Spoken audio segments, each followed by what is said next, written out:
DSC notification విడుదల చేసిన ముఖ్యమంత్రి రేవంత్ రెడ్డి అదేవిధంగా మంత్రులు కొంతమంది అధికారులు అంటూ కూడా ఫోటోతో సహా హైలైట్ చేస్తున్నారు. సో నియామకాలకు సంబంధించి రేవంత్ రెడ్డి సర్కార్ అయితే ఆచరణలో కూడా కేవలం మాటలోనే కాదు ఆచరణలో కూడా ఆ స్థాయిలోనే ఫోకస్ పెట్టారనుకోవాలి. ఇది నిజంగా ఇది తెలంగాణలో ఈ పోస్టుల కోసం ఎదురు చూస్తున్న నిరుద్యోగులకు వేల మంది నిరుద్యోగులకు ఊరట కలిగించే అంశమే.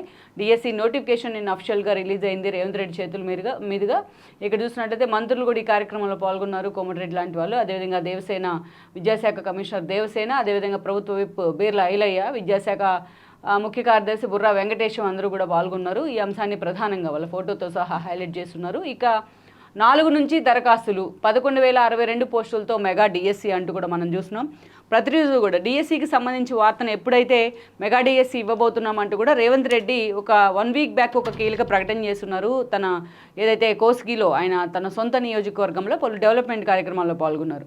ఆ క్రమంలోనే ఆ రోజున మెగా డిఎస్సికి సంబంధించి కీలక ప్రకటన చేశారు. త్వరలోనే డిఎస్సి ఉంటుంది అని చెప్పేసి, గ్రూప్ 1 నోటిఫికేషన్ కూడా ఉంటుందని చెప్పారు. ఆల్రెడీ గ్రూప్ 1 నోటిఫికేషన్ సంబంధించిన గైడ్ లైన్స్ కూడా రిలీజ్ చేస్తున్న పరిస్థితి.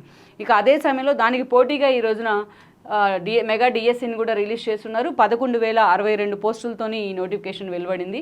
పరీక్షల తేదీలు త్వరలోనే వెల్లడి, ఆన్లైన్ విధానంలో నిర్వహణ, నోటిఫికేషన్ విడుదల పకడ్బందీగా నిర్వహించాలని సీఎం రేవంత్ రెడ్డి ఆదేశం అనే అంశాన్ని ప్రధానంగా ప్రతిరోజు కూడా చూస్తూ ఉన్నాం మనం. ఈ అంశాన్ని నిన్న కూడా పేపర్స్ అన్ని లీడ్ తీసుకున్నాయి. ఈరోజు రిలీజ్ కాబోతోందని నిన్న లీడ్ తీసుకున్నాయి. నిన్న నోటిఫికేషన్ రిలీజ్ చేసిన అంశాన్ని కూడా ప్రధాన ఫోటోతో సహా ఈరోజు ఈనాడు బ్యాన్ రైటింగ్గా తీసుకుంది. సో ఇది ఓవరాల్గా ఎవరైనా సరే నిరుద్యోగులు కూడా వెల్కమ్ చేయాల్సిన అంశమే అనుకోవాలి. ఒకవైపు ఇది ఎలక్షన్ స్టంట్ అని కూడా బీఆర్ఎస్ లాంటి పార్టీలు విమర్శిస్తున్నప్పటికీ తాము డే 1 నుంచి నియామకాల విషయంలో ఎంత చిత్తశుద్ధిగా ఉన్నాం అనే అంశాన్ని అయితే మాత్రం రేవంత్ రెడ్డి టీం జనంలోకి తీసుకెళ్లే ప్రయత్నం అయితే చేస్తుంది. లెట్స్ సీ మరి.